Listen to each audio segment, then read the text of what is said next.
آغاز کریں گے، اس سے قبل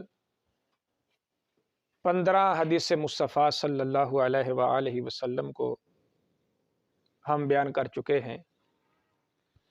حدیث نمبر جو 16 ہے، اس حدیث پاک کو امام بخاری نے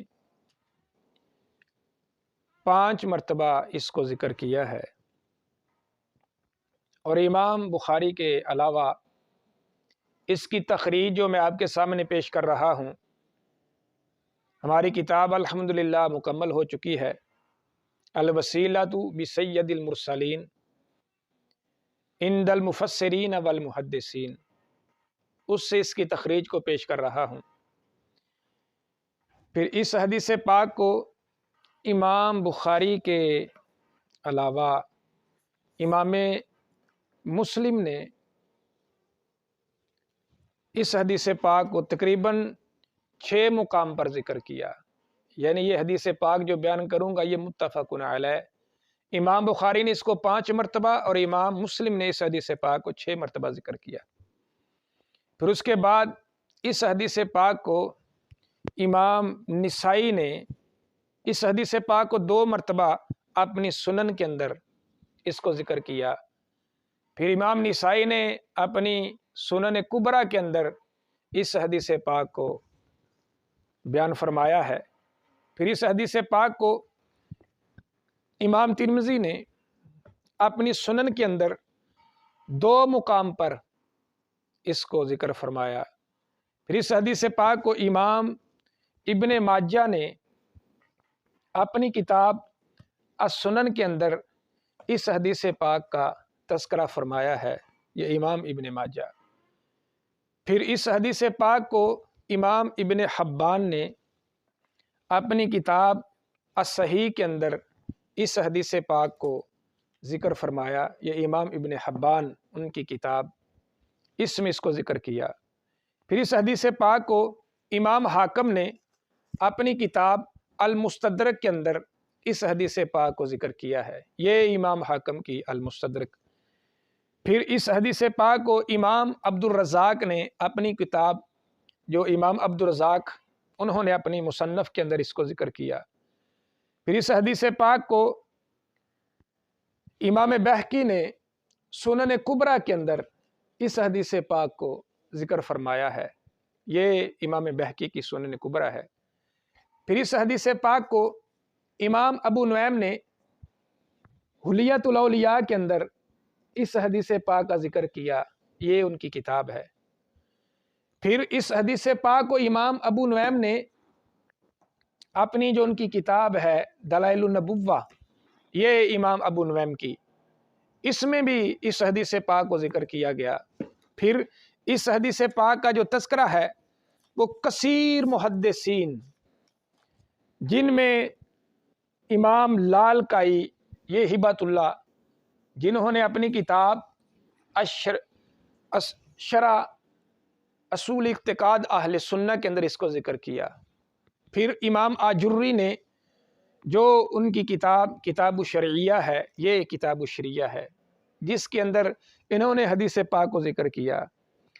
پھر امام طحاوی نے شرح مانی الآثار کے اندر، یہ شرح مانی الآثار امام طحاوی کی ہے جنہوں نے ذکر کیا۔ پھر اسی طرح درجنوں کتب ہیں، درجنوں محدثین ہیں جنہوں نے اس حدیث پاک کو اپنی کتب کے اندر ذکر کیا ہے۔ حدیث پاک کو سماعت کریں۔ اس حدیث پاک کو امام بخاری نے جو 5 مقام ذکر کیے، ان میں ان کے نمبر نوٹ فرما لیں: 2844، 2977، 4879، 6633۔ پھر امام بخاری نے 6646 نمبر پر اس حدیث پاک کا تذکرہ کیا ہے۔ حدیث پاک بڑی مشہور ہے۔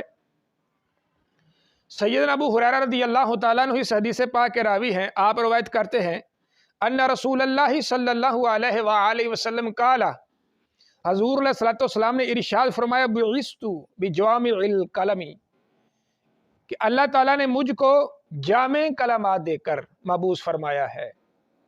یعنی جامع کلمہ کا معنی یہ ہے کہ میری جو کلام ہے وہ مختصر ہے، لیکن ان میں حکمت اور ان کی جو تشریح ہے وہ سالوں پر محیط ہے۔ اللہ تعالیٰ نے ہمارے نبی پاک علیہ الصلوۃ والسلام کو ایسا کلام عطا فرمایا ہے، جس طرح وہ مثال ہے کہ کوزے میں سمندر کو بند کرنا، میرے حبیب علیہ الصلوۃ والسلام کا الفاظ تو چند جملوں پر اگر ہو تو وہ اپنے اندر کئی قسم کے علوم رکھتا ہے۔ حضور علیہ الصلوۃ والسلام فرماتے ہیں بعثت بجوامع الکلم، اللہ تعالیٰ نے مجھے جامع کلمات دے کر مجھے مبعوث فرمایا ہے۔ دوسرے نمبر پر محبوب علیہ الصلوۃ والسلام ارشاد فرماتے ہیں ونصرت بالرعب، اللہ تعالیٰ نے میری مدد کی، مدد رب کی ہے، فرمایا نصرت، میری مدد کی گئی، کس کے ساتھ؟ بالرعب، رعب کے ساتھ میری مدد کی گئی۔ تو حضور علیہ الصلوۃ والسلام نے جو اللہ کے لیے مدد کو خاص کہتے تھے ان کا بھی اس میں رد فرما دیا۔ بے شک مدد اللہ ہی کی ہے، چاہے تو وہ ڈائریکٹ کر دے یا انڈائریکٹ کر دے، یا مدد خود کر دے یا اپنے بندوں میں سے کسی کی ڈیوٹی لگا دے۔ حضور علیہ الصلوۃ والسلام نے مدد کا بھی معنی سمجھایا۔ حضور علیہ السلام فرمایا میری مدد کی گئی، نصرت بالرعب، رعب کے ساتھ۔ اب رعب کوئی خدا نہیں، رعب کوئی الہ نہیں، رعب رب نہیں ہے، لیکن مدد کا معنی پایا گیا تو پتہ چلا اللہ کے علاوہ بھی اللہ کئی طرح سے مدد کر سکتا ہے۔ ہوتی مدد اللہ ہی کی طرف سے ہے، لیکن اس کے ذرائع، اس کے سورسز جدا ہوتے ہیں، چاہے تو وہ خود کر دے، چاہے اپنے بندوں کو بندوں کا مشکل کشا بنا دے۔ اس کی کئی مخلوقات ہیں۔ تو نبی علیہ السلام سمجھانے لگے میری مدد کی گئی، تو پتہ چلا غیر اللہ سے مدد لینا یا ان کا مدد وصول کرنا یہ شرک نہیں ہے، ورنہ حضور علیہ الصلوۃ والسلام امت کو توحید کا درس سمجھاتے ہوئے کبھی بھی یہ نہ فرماتے کہ میری مدد کی گئی رعب کے ساتھ، بلکہ یہاں پر یہ ہونا چاہیے تھا میری مدد کی میں رب نے اپنے ذریعے سے اپنے ساتھ۔ اس کا کوئی الفاظ تھے جو حضور علیہ السلام استعمال کر سکتے تھے، تو سمجھنا پڑے گا۔ پیچھے حضور نے فرمایا بعثت جوامع الکلم، آگے نبی علیہ السلام فرماتے ہیں نصرت بالرعب، یعنی یہ ایک جملہ کہہ کر میری مدد کی گئی رعب کے ساتھ۔ اس میں اللہ کے علاوہ جتنے بھی سورسز تھے سب کو بروئے کار لا کر میرے حبیب علیہ الصلوۃ والسلام نے ہر طرح کی مدد کا ثبوت فراہم کر دیا۔ لوگو مدد کا معنی یہ ہے یا رب کر دے پھر بھی صحیح ہے، اگر رب کسی سے کروا دے پھر بھی رب ہی کی مدد ہوگی، یہ ہے جوامع الکلم کا معنی۔ آگے نبی پاک علیہ الصلوۃ والسلام کیا فرماتے ہیں فبین انا نائم، حضور فرماتے ہیں کہ میں سو رہا تھا، میں سویا ہوا تھا۔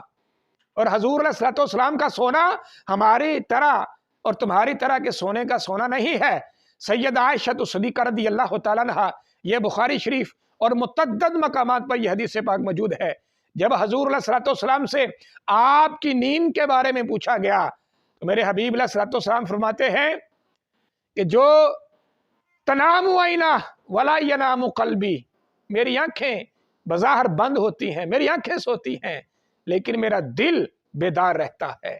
ہمارے نبی علیہ الصلوۃ والسلام کا سونا اس طرح کا سونا ہے، ایک لمحے بھی میرے حبیب علیہ الصلوۃ والسلام کے دل پر نیند طاری نہیں ہوتی۔ حضور فرمانے لگے فبین انا نائم، میں سویا ہوا تھا، اوتیت، اب یہ ماضی کا صیغہ دے دی گئی، بمفاتیح، کنجیاں، چابیاں، بمفاتیح، اب یہ جمع منتہی الجموع کا یہ اعراب ہے۔ جس طرح اساتذہ اکرام اپنے شاگردوں کو پڑھاتے ہیں نا، مفاتیح بر وزن مصابیح، ایک ہے جمع قلت، ایک ہے جمع کثرت، ایک ہے منتہی الجموع۔ اس کا ذکر ہم پہلے بھی کر چکے وہ شرک والی حدیث کے اندر، یعنی جمع جو قلت ہے وہ بھی گنی جا سکتی ہے، جمع کثرت وہ بھی تعداد اس کی بیان ہے، معین ہے، ایک ہے منتہی الجموع، یعنی کہ جو گنی ہی نہ جا سکے، جو گنتی میں ہی نہ آ سکے۔ حضور علیہ الصلوۃ والسلام نے جب اللہ کی طرف سے عطاؤں کا ذکر کیا، فرمایا میرے رب نے مجھے اتنا کچھ عطا کیا، جس طرح رب کہتا ہے لا تعد نعمت اللہ، فرمایا تم اللہ کی نعمتوں کو شمار کرنے لگو کبھی گن نہیں سکتے۔ تو سرکار دو عالم نے فرمایا مجھ پر میرے رب کی اتنی عنایتیں ہیں، اتنے کرم ہیں، اتنے فضل ہیں، اتنے خزانے اللہ تعالیٰ نے مجھ کو عطا فرمائے۔ اے دنیا والو، اگر تم رب کے دیے ہوئے خزانے گن سکو کبھی تم ان کو شمار نہیں کر سکتے۔ اللہ تعالیٰ نے مجھے کائنات کی اتنی نعمتیں عطا فرمائی ہیں، اسی لیے تو فرمایا نا انا قاسمون، فرمایا ہر کائنات کی نعمت جو ہے وہ میرے در سے تقسیم ہوتی ہے۔ تو نبی علیہ السلام فرماتے ہیں بمفاتیح خزائن الارض، آسمان یہ تو ابھی اس سے باہر ہے، اور میں صرف زمین کے اللہ تعالیٰ نے مجھے اتنا مالک کر دیا، اتنے خزانے عطا کر دیے کہ تم زمین کی عطا کی ہوئی نعمتوں کا شمار نہیں کر سکتے۔ حالانکہ آسمان اور اس کے جتنے بھی معاملات ہیں وہ علیحدہ ہیں، ان کی نعمتوں کا تذکرہ علیحدہ ہے۔ آگے میرے نبی علیہ الصلوۃ والسلام فرماتے ہیں فَوُضِعَتْ فِي يَدِي، اللہ تعالیٰ نے سارا کچھ جمع کر کے اپنے سارے خزانے جتنے بھی ہیں ان کو میرے ہاتھ پہ رکھ دیا ہے۔ یہ نبی علیہ الصلوۃ والسلام اپنی امت کو درس دے رہے ہیں، اور یہ آگے تھے صحابہ کرام۔ اب عقیدہ کیا بنا؟ بیان کرنے والے حضرت ابو ہریرہ رضی اللہ تعالیٰ عنہ اب امت کو عقیدہ کیا دینے لگے؟ کہنے لگے لوگو بات سنو، وقد ذہب رسول اللہ صلی اللہ علیہ وآلہ وسلم، نبی پاک علیہ الصلوۃ والسلام تو دنیا سے تشریف لے گئے، اب جو کچھ بھی تم کھاتے ہو، جو کچھ پہنتے ہو، کائنات کا جو کچھ بھی تمہارے پاس ہے، فرمایا وہ کہاں سے آیا؟ آپ فرماتے ہیں وقد ذهب رسول اللہ صلی اللہ علیہ وآلہ وسلم وانتم تنتسلونها، فرمایا یہ سارا کچھ دیا ہوا میرے محمد مصطفیٰ کا صدقہ ہے، یہ حضور کا صدقہ ہے، نبی پاک علیہ الصلوۃ والسلام کے یہ تقسیم کیے ہوئے خزانے ہیں، یہ حضور علیہ الصلوۃ والسلام کا دیا ہوا رزق ہے، یہ مصطفیٰ علیہ الصلوۃ والسلام کا دیا ہوا پانی ہے، یہ تن پہ پہنا ہوا جو کپڑا ہے یہ بھی میرے حبیب کی عطا ہے۔ یہ سارا کچھ ہمارے گھروں کے اندر جو روشنی ہے، جو چاندنی ہے، جو چمک دمک ہے، جو سب کچھ ہے، ہمارا گوشت پوست جو کچھ بھی ہمیں یہ میسر آ رہا ہے، یہ سارے کا سارا میرے حبیب کے صدقے سے میسر آ رہا ہے۔ یہ ہے وسیلہ مصطفیٰ، یہ عقیدہ بنایا صحابہ کرام نے۔ پھر سنو حضرت ابو ہریرہ رضی اللہ تعالیٰ عنہ وقد ذہب رسول اللہ، نبی علیہ الصلوۃ والسلام تو چلے گئے، اب ہم جو کچھ بھی ہمیں مل رہا ہے کس کے صدقے سے؟ کل کو یہ کہہ سکتا تھا نہیں جی یہ تو خواب کا معاملہ تھا، چابیاں ملی لیکن اس کا اظہار نہیں ہوا۔ تو صحابی رسول کی زبان سے سنو، اور امام بخاری نے 5 بار اس کو ذکر کیا، امام مسلم نے اس کو 6 بار ذکر کیا، امام بخاری اور مسلم کے شیخ مصنف عبد الرزاق نے اس کو ذکر کیا۔ آپ کہتے ہیں اے لوگو وہ جو چابیاں تھیں ہوا کیا؟ فرمایا یہ ان چابیوں کا، ان خزانوں کا صدقہ ہے جو میرے نبی علیہ السلام کو ملی، وَأَنْتُمْ تَنْتَسِلُونَهَا، انہیں تم صبح بھی کھا رہے ہو، شام کو بھی کھا رہے ہو۔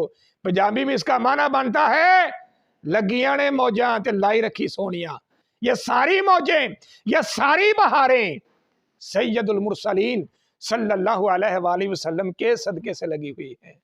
یہ ہے امام بخاری اور یہ ہے صحابہ کرام۔ آگے